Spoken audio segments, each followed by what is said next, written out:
आइए अब हम लोग नॉर्थ अमेरिका, साउथ अमेरिका के बाद अब हम लोग बात करते हैं अफ्रीका की। देखिए, बहुत मेजर कॉन्टिनेंट है, ऑलमोस्ट 50 प्लस कंट्रीज हैं, जैसे आप मैप में देख सकते हो। कंट्रीज हैं, उनके कैपिटल्स की ओर हम लोग बढ़ेंगे। डार्क कॉन्टिनेंट के नाम से जाना जाता है।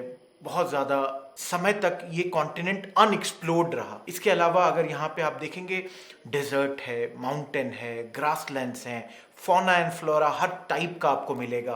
तो ये तमाम चीज़ें यहाँ पे हैं। अगर आप इस कॉन्टिनेंट को देखें तो इस साइड आप देख सकते हैं, ये अटलांटिक ओशियन है। इस साइड यहाँ पर इंडियन ओशियन आ जाता है। ऊपर ये वाला पोर्शन जो है ये मेडिटेरेनियन सी है, बहुत क्लोज है। यहाँ पे ये अरेबिया है और ऊपर यूरोप है, तो बहुत क्लोज है। अगर कुछ इसके फिजिकल एस्पेक्ट्स की बात करते हैं तो डार्क कॉन्टिनेंट है, हमने बात की। नाइल यहाँ पे ये नदी है, ये अफ्रीका की लाइफलाइन कहलाती है। आगे इस पे फिर बातचीत होगी। लेक विक्टोरिया, ये जो आप लेक देख रहे हैं, ये लार्जेस्ट लेक हो जाता है। ये ऑलमोस्ट आप अगर देखेंगे तो ये तंजानिया, कीनिया और युगांडा के बॉर्डर पे है।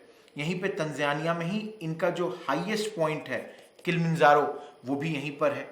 जो सबसे सदर्न मोस्ट एंड है उसे केप अगुलास कहते हैं, और जो लोएस्ट पॉइंट है वो लेक अस्साल है, जो कि जिबूती में है।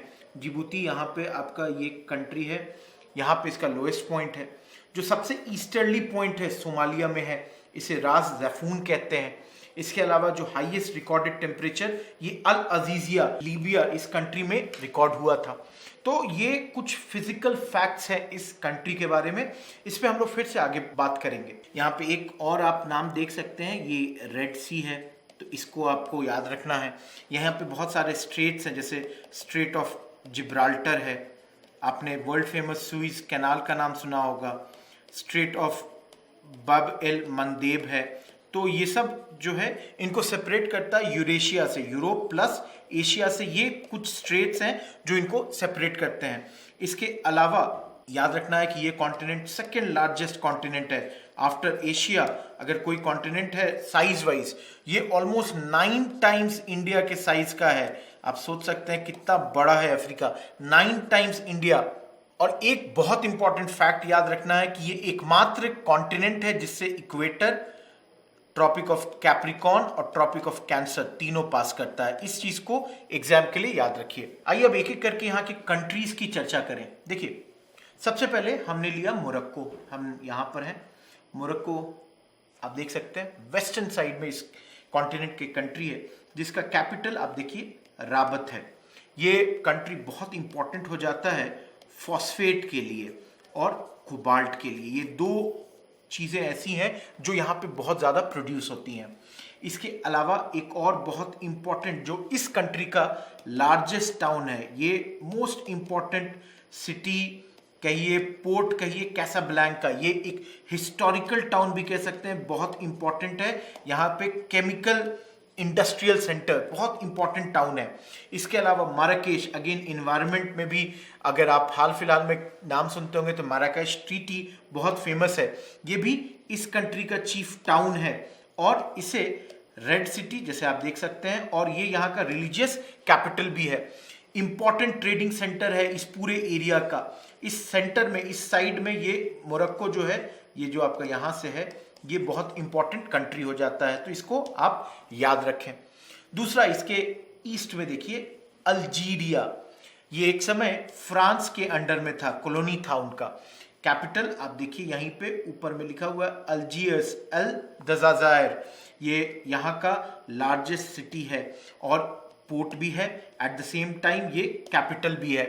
फेमस टोबैको के लिए है, टूरिज्म के लिए बहुत फेमस है।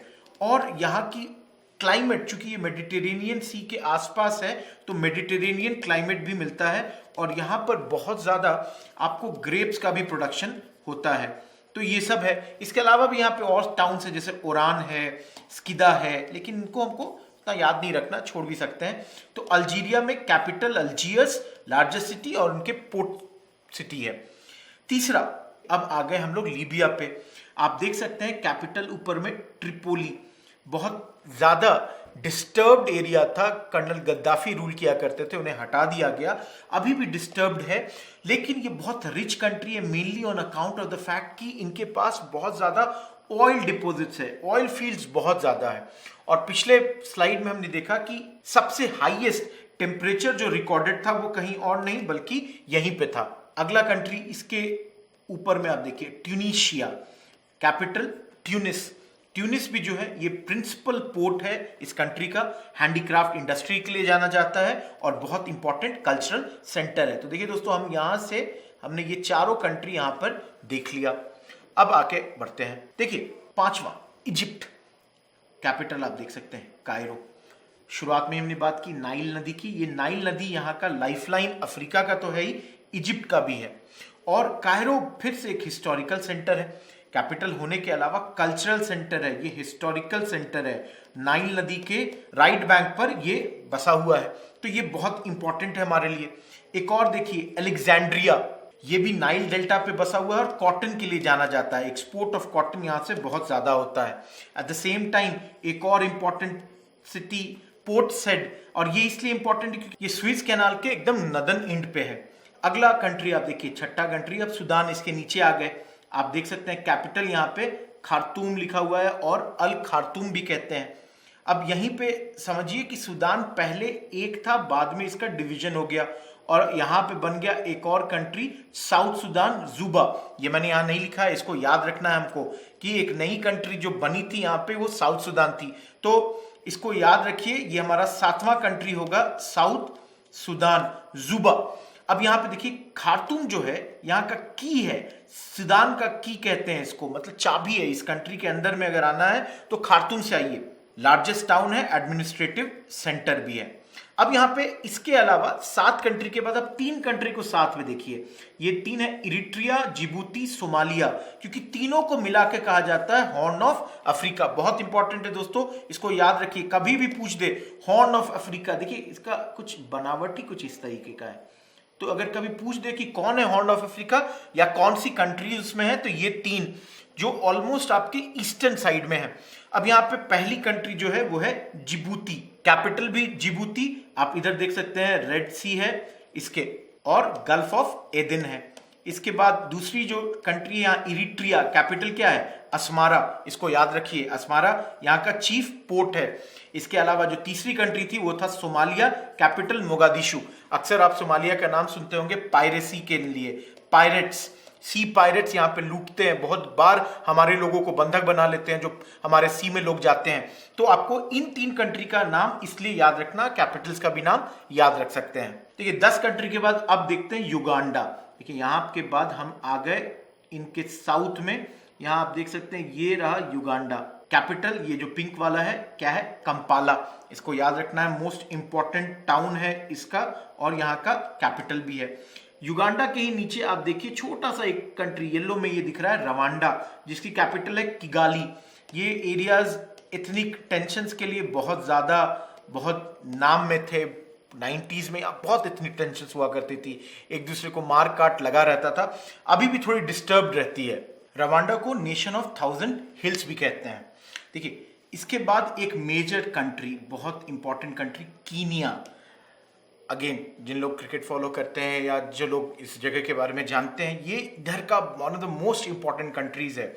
ये यहाँ पर एक नेशनल पार्क है जिसका नाम है सावा नेशनल पार्क, जो one of the largest biosphere reserves of Africa है। इसके अलावा कैपिटल नैरोबी, टी प्लांटेशन के लिए बहुत बहुत ज़्यादा फेमस है। इसके अलावा एक और मेजर टाउन है मोम्बासा, यहाँ पर चीफ पोर्ट है, टूरिज्म के लिए बहुत ज़्यादा फेमस है, कूल क्लाइमेट होने के कारण भी ये एरिया जो कीनिया है आपका काफ़ी ज़्यादा रेवेन्यू जनरेट करता है इन चीज़ों के कारण। अगला कंट्री इसके नीचे आप देखिए तंजानिया, नया कैपिटल है डोडोमा, लेकिन इसका पुराना कैपिटल दर इस सलाम था, जो कि one of the busiest port है ईस्टर्न अफ्रीका में। तंजानिया फेमस है क्लोव्स के लिए, क्लोव्स के प्रोडक्शन में मैक्सिमम जो होता है वो तंजानिया से होता है। अब देखिए कीनिया तंजानिया के बाद हम आते हैं इधर कॉन्गो, जिसका पुराना नाम जायरे था। ये यहाँ पे जो इक्वेटोरियल क्लाइमेट मिलता है उसका one of the best examples है कॉन्गो। यहाँ पे आप देख सकते हैं कैपिटल किन्हासा, यहाँ पे आप देखिए। अब देखिए ये जो टाउन है ये कैपिटल भी है, प्लस ये लार्जेस्ट टाउन है जायरे, जो कि इसका पुराना नाम है उसका। ये इंटायरली सदर्न हेमिस्फेयर में है, ये इक्वेटर के नीचे आ जाता है, तो ये एरिया पूरा सदर्न हेमिस्फेयर में आ जा रहा है।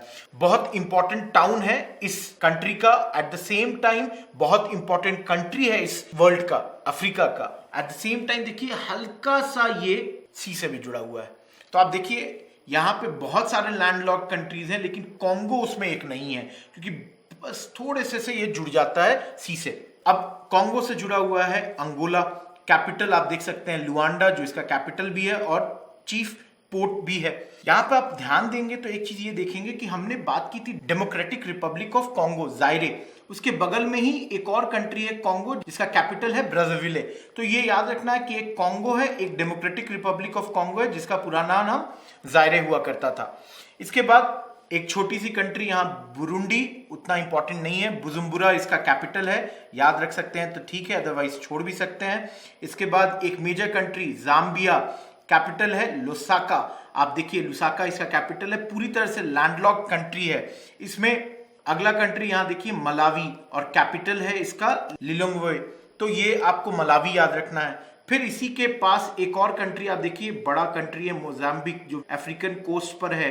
मोजाम्बिक कैपिटल मपूटो, इसको याद रखिएगा। कोस्टल प्लेन के अलावा याद रखिए कि एग्रीकल्चर के लिए ये अच्छा जगह है। मपूटो फेमस है अपने ब्यूटीफुल रिसोर्ट्स के लिए भी, बहुत बड़ा और इंपॉर्टेंट कंट्री है इस साइड। यहीं पे आप देखिए एक आइलैंड कंट्री मैडागास्कर, बहुत बहुत इंपॉर्टेंट, ये लार्जेस्ट आइलैंड्स, मतलब यहाँ पे 4th लार्जेस्ट आइलैंड है वर्ल्ड का। फेमस इसलिए है क्योंकि यहाँ पे ग्रेफाइट, माइका, कॉपर, इन तमाम चीजों के डिपॉजिट्स मिलते हैं।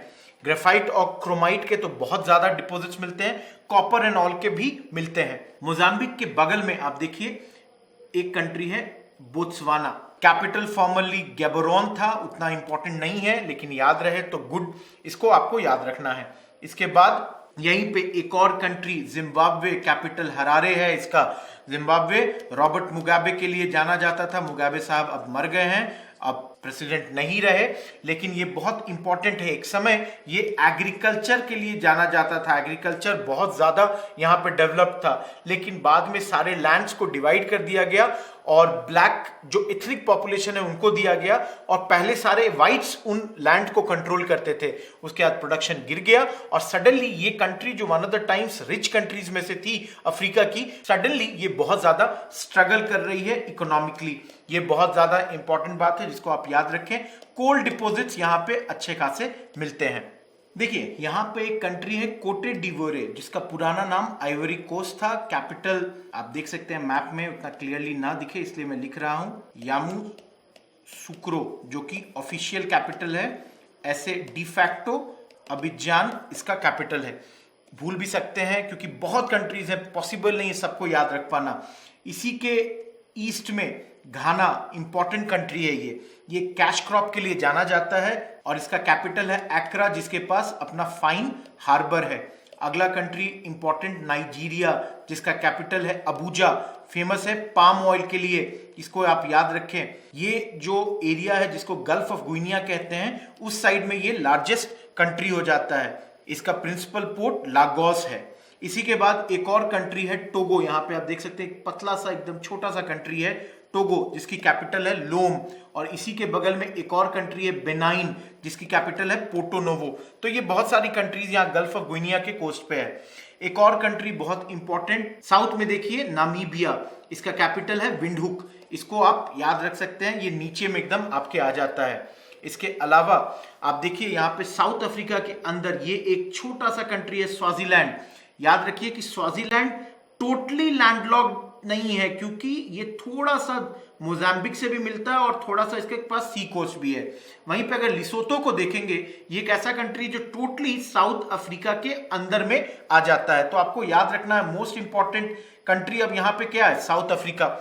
एडमिनिस्ट्रेटिव कैपिटल इसका प्रिटोरिया, यहाँ पे आप देख सकते हैं। लेकिन one of the most important town जो है वो है जोहानिसबर्ग, जो कि अपने माइंस के लिए जाना जाता है। इसके अलावा एक और इंपॉर्टेंट टाउन यहाँ पे है केप टाउन, ये अगेन लीडिंग पोर्ट भी है, लेजिस्लेटिव कैपिटल भी है, अपने मेडिटेरियन क्लाइमेट के लिए भी जाना जाता है। इसके अलावा इंपॉर्टेंट सिटी में डरबन आता है, पोर्ट एलिजाबेथ है जो कि एक स्मॉल पोर्ट है लेकिन इंपॉर्टेंट पोर्ट है इस कंट्री का। इसके अलावा किम्बरले जो फेमस है अपने डायमंड माइंस के लिए। बेसिकली चूंकि यहाँ पे बहुत कंट्रीज हैं, इट्स नॉट पॉसिबल कि हम सब कंट्रीज को देखते चलें, लेकिन अंदर में अगर आप देखिएगा तो माली है, कैपिटल बमाको है, बुर्किना फासो है, आप देखिए गुइनिया है, सेनेगल है, गैम्बिया है, इसके अलावा लिबेरिया है जो अपने आयरन ओर के लिए जाना जाता है, चाद है, इसके अलावा कैमरून है, इक्वेटोरियल गुइनिया है, गैबोन है, ऊपर में देखिए मॉरिशियाना है, वेस्टर्न सहारा है। तो बहुत कंट्रीज है, जैसे मैंने शुरुआत में कहा 54-55 कंट्री हैं। इनमें जो मोस्ट इंपॉर्टेंट थे उनको हमने यहां कर लिया है। तो ये था इस कॉन्टिनेंट का पूरा पॉलिटिकल मैप। इसके अलावा अगर आप फिजिकल मैप की ओर देखें और सबसे पहले अगर हम इंपॉर्टेंट सीज की बात करें तो ऊपर में ये रहा आपका मेडिटेरेनियन सी। ये बिल्कुल याद रखना, ये यहां वाला हिस्सा। अब ये आपको क्लियरली दिख रहा है कि ये नॉर्थ ऑफ अफ्रीका में है। अब हमसे कभी सवाल अगर पूछ दे एग्जाम में कि कौन से कंट्रीज यहां पर मेडिटेरियन सी से कोस्ट शेयर करते हैं, तो अभी हमने जस्ट उस पर देखा कि यहां ये वाला कंट्री था इजिप्ट, इसके बगल में था लीबिया, उसके बगल में हमने देखा अल्जीरिया, यहां था ट्यूनीशिया और यहां था मोरक्को। तो ऊपर के जो 5 कंट्रीज हमने देखे उससे हमसे सवाल पूछ सकता है कि मेडिटेरेनियन सी से इनके कौन कौन से कंट्रीज जुड़े हुए हैं। या मान लीजिए ये रहा आपका रेड सी, तो इससे जुड़े हुए कौन से कंट्रीज हैं, तो अभी हमने देखा ये फिर से ऊपर में इजिप्ट हमको दिख रहा है, हमने देखा था यहाँ पे सूडान हमने देखा था। इसके अलावा हमने हॉर्न ऑफ अफ्रीका की चर्चा की थी जिसमें हमने इरिट्रिया, जिबूती की बात की। तो यहां तक है रेड सी, तो यहां पे सोमालिया नहीं हम बोल रहे हैं। उसके बाद अगर इंडियन ओशियन की बात करें जो कि इस साइड है, तो ये जितने भी कंट्री इधर से आएंगे, जैसे शुरुआत करेंगे सोमालिया से, इसके नीचे था कीनिया, फिर था तंजानिया, मोजाम्बिक, साउथ अफ्रीका, तो ये सब इंडियन ओशियन से जुड़े हुए हैं। और अटलांटिक ओशियन से देखिए यहीं से शुरू हो जाएगा, मतलब मोरक्को से शुरू हो जाएगा और साउथ अफ्रीका तक आएगा। तो बहुत सारी कंट्रीज थी, अगर आपको याद हो यहाँ पे वेस्टर्न सहारा था, उसके नीचे मॉरिशियाना था, हमने देखा सेनेगल, अभी Gambia, guinea, Togo, benign, Nigeria, बहुत सारी कंट्रीज की हमने चर्चा की। तो ये सारे इधर हैं। और लास्ट में ये देखिए, ये हो गया मोजाम्बिक चैनल, ये क्या है मेडागास्कर और इधर मोजाम्बिक था, इनको सेपरेट करने वाला हो गया मोजाम्बिक चैनल। तो ये जो 4-5 इंपॉर्टेंट हमारे सीज जो हैं इनको आपको याद रखना है। फिर हमने कुछ बेस का भी नाम लिया, जैसे यहीं पर हम लोग बात कर रहे थे यहाँ वाले सारे कंट्रीज को कि ये कुछ नहीं बल्कि गल्फ ऑफ गुइनिया में है।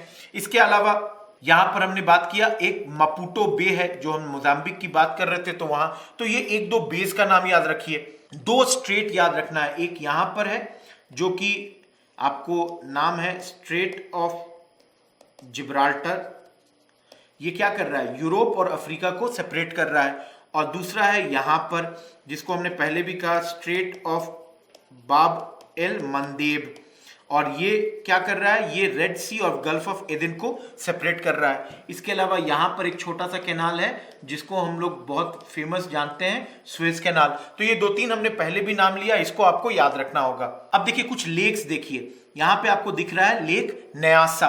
देखिए ये रिफ्ट वैली के कारण ये लेक बना था। 3rd लार्जेस्ट लेक है अफ्रीका का, इसको आपको याद रखना है। इसका पहले नाम लेक मलावी हुआ करता था कंट्री के नाम पर।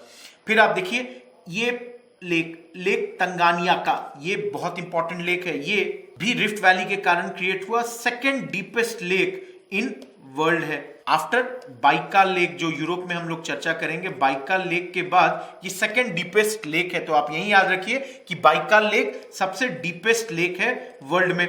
और ये 2nd लार्जेस्ट लेक हो गया अफ्रीका का। लार्जेस्ट क्या है, लेक विक्टोरिया लार्जेस्ट लेक है। हमने शुरुआत में ही बात की कि ये युगांडा, कीनिया, तंजानिया, इन सब के कोस्ट पे ये है। और ये याद रखना है कि ये रिफ्ट वैली के कारण नहीं क्रिएट हुआ है।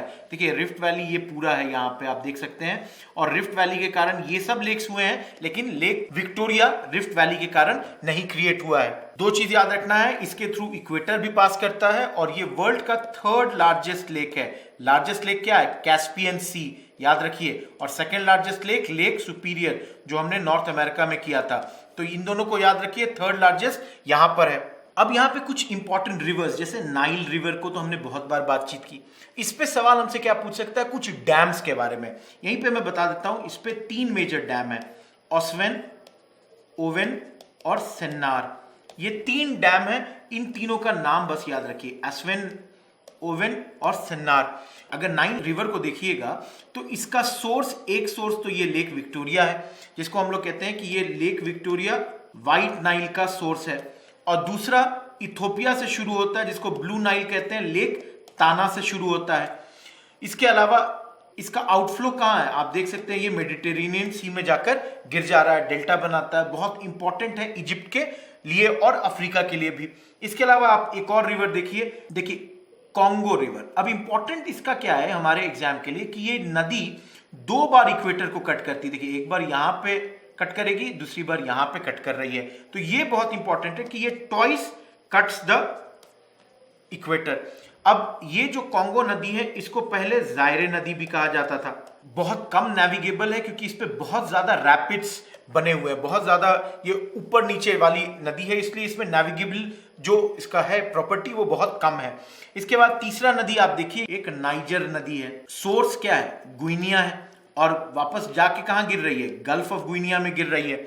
ये अफ्रीका की 3rd लॉन्गेस्ट रिवर है, इसको आपको याद रखना होगा। एक और छोटी नदी देखिए, जाम्बेजी। अब जाम्बेजी का खूबी क्या है कि ये जिम्बाब्वे और जाम्बिया के बीच जो पॉलिटिकल बॉर्डर है, ये बिल्कुल ये नदी बना देती है। छोटी सी नदी है और इसका आउटफ्लो आप देखिए कहां पे जाके है, मोजाम्बिक चैनल में है, जो कि आपका इंडियन ओशियन में आ जाता है, इसको याद रखना है। एक और नदी आप साउथ में देखिए, साउथ अफ्रीका के पास ऑरेंज नदी, ऑरेंज रिवर। अब आउटफ्लो कहां है इसका, अटलांटिक ओशियन, और ये क्या है, ये साउथ अफ्रीका और नामीबिया के बीच में ये एक नेचुरल बॉर्डर बना दे रही है ये ऑरेंज नदी। तो ये कुछ इंपॉर्टेंट नदियां थी।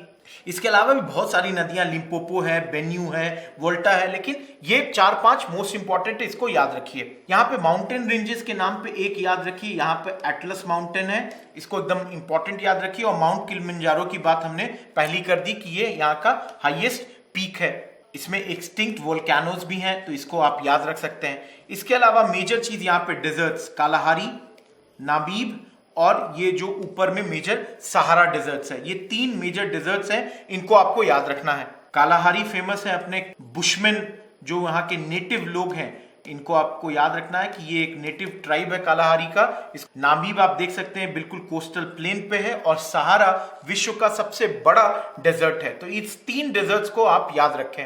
देखिए, ये तमाम बातें थी अफ्रीका के फिजिकल और पॉलिटिकल मैप से जुड़ी हुई। क्वेश्चंस आ सकते हैं, अफ्रीका हमारे एग्जाम के लिए इंपॉर्टेंट है।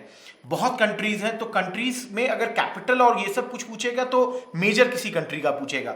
नदी, पहाड़, रिवर जितने मैंने बता दिए उससे ज्यादा नहीं पूछना चाहिए।